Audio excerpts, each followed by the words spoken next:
Ya, jadi saya putusin, nanti saya suruh, saya alokasikan 140 miliar untuk bangun jembatan di Kaltara. Tapi nanti setahun lagi kalau saya kesana pelatih udah Saat ke daerah untuk Provinsi Maluku Utara secara keseluruhan itu kita tahun 2025 itu 10 triliun sekian, di tahun 2026 itu sisa 6,7, jadi kita kepotong 3,5 triliun. Dari 3,5 triliun itu potongan terbesar itu ada di DBH, jadi potongan DBH kita itu 60%. Kita semua tadi masing-masing dari gubernur sudah menyuarakan pendapat kepada Pak Menteri Keuangan untuk dipertimbangkan karena kita dengan perencanaan dana transfer pusat ke daerah yang ada saat ini hanya cukup untuk belanja rutin. Belanja infrastruktur jalan jembatan itu menjadi berkurang, sehingga kita minta untuk seperti tadi yang dikatakan Pak Gub Aceh untuk jangan ada pemotongan.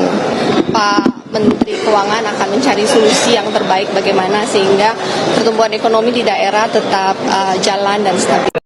Tapi saya tidak dalam posisi sekarang membayangkan sustainabilitas kebijakan fiskal. Halo Sobat Rakyat, kembali lagi bersama saya di channel Rakyat Update, tempat kita bahas politik dan kebijakan publik dengan suara rakyat, dari rakyat untuk rakyat. Dan kali ini topik kita panas banget. Kantor Menteri Keuangan Purbaya Yudisadewa didatangi oleh para gubernur se-Indonesia. Katanya mereka protes keras karena dana transfer ke daerah itu akan dipotong. Ya.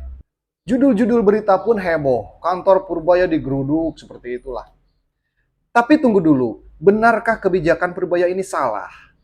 Atau jangan-jangan inilah langkah berani yang justru dibutuhkan untuk menyelamatkan keuangan negara dan memperbaiki kinerja daerah? Sobat Rakyat, mari kita lihat fakta dulu ya. Tanggal 7 Oktober 2025, rombongan besar dari APPSI datang ke Kementerian Keuangan. Mereka protes karena anggaran transfer ke TKD, anggaran transfer ke daerah itu TKD untuk 2026 itu akan dipangkas dan berkurangnya cukup besar. Beberapa provinsi bilang pemotongan itu bisa sampai 30%. Bahkan di kabupaten itu bisa lebih tinggi lagi. Sekilas kita pasti simpati, soalnya siapa sih yang mau anggarannya dipangkas? Tapi kalau kita dalami, ternyata pemotongan ini bukan asal potong. Menurut Menteri Purbaya, banyak daerah yang selama ini tidak maksimal menyerap anggaran. Ada dana triliunan rupiah yang mengendap alias nganggur. Uang itu tidak dipakai tepat waktu, tidak mengalir ke proyek, tidak membantu rakyat, cuma parkir di rekening pemerintah daerah. Coba bayangin Sobat Rakyat, kalau uang dari pusat sudah ditransfer tapi tidak dibelanjakan, apa yang akan terjadi? Ya ekonomi mandek, pembangunan jalan terhambat, bantuan sosial terlambat, proyek desa juga tidak berjalan. Dan lucunya lagi, setiap tahun itu pusat sudah mengingatkan, Pak, Bu, tolong percepat realisasikan anggaran. Tapi tiap tahun masih aja ada banyak daerah yang serapannya itu cuma 70%, bahkan 60%. Nah, Purbaya akhirnya ambil langkah tegas. Kalau nggak bisa pakai uangnya dengan baik, ya anggarannya kita kecilkan dulu. Karena buat apa dikasih banyak, kalau akhirnya nganggur dan malah disalahgunakan nantinya, bahaya. Sobat Rakyat, kita harus paham satu hal. Negara ini lagi berjuang keras menjaga keuangan kita itu tetap sehat. Penerimaan pajak itu sedang ketat. Belanja negara terus meningkat. Dan hutang negara itu juga perlu dikontrol. Kalau semua daerah terus meminta lebih, tapi realitasnya lambat, siapa yang rugi? Kita semualah rakyat Indonesia yang rugi. Jadi, apa yang dilakukan Purbaya sebenarnya bentuk disiplin fiskal. Dia ingin uang rakyat digunakan efisien dan tepat sasaran. Bukan dibagi rata tanpa perhitungan, tapi disesuaikan dengan kinerja nyata di lapangan. Itu keinginan Purbaya.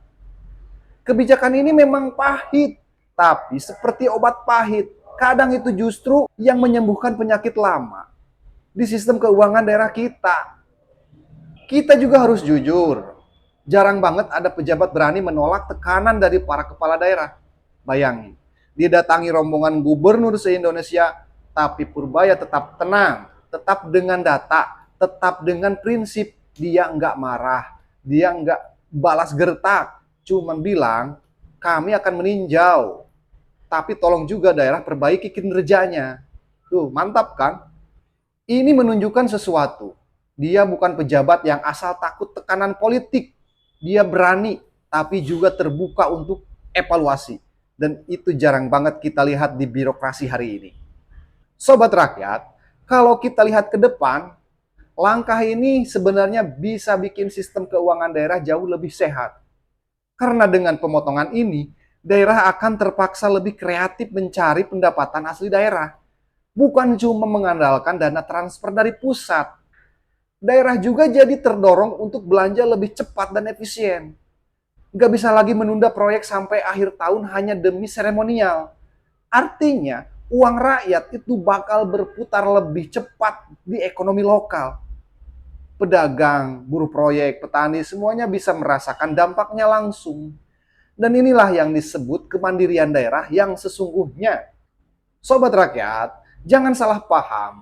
Pemotongan ini bukan berarti pemerintah pusat mau menelantarkan daerah. Justru sebaliknya, ini langkah untuk memastikan setiap rupiah uang rakyat digunakan seefektif mungkin. Kalau semua daerah bisa menunjukkan kinerjanya dengan bagus, Purbaya itu juga sudah janji. Alokasi bisa dikembalikan, bahkan ditambahin. Artinya, ini bukan hukuman. Ini sistem reward and punishment yang adil. Yang kerja bagus, dikasih lebih. Yang malas atau tidak efisien, dikurangi. Sederhana, tapi adil. Dan mungkin ini juga jadi tamparan halus buat para kepala daerah. Jangan cuma protes kalau anggarannya dikurangi. Tunjukkan dulu bahwa anggaran yang dikasih sebelumnya itu sudah digunakan semaksimal mungkin untuk rakyat. Rakyat nggak peduli berapa triliun yang dikirim dari pusat. Kalau akhirnya yang dibangun itu cuma pelang proyek dan seremonial potong pita. Rakyat nggak butuh itu. Jadi, daripada sibuk marah ke Menteri Purbaya, lebih baik introspeksi. Apakah dana tahun lalu sudah benar-benar menyeluruh, menyentuh untuk rakyat kecil semuanya? Sobat rakyat, kadang kebijakan yang benar itu memang enggak selalu populer. Yang keras, yang berani memotong seringkali dibilang jahat. Padahal justru karena dia berani, negara ini bisa selamat dari keborosan.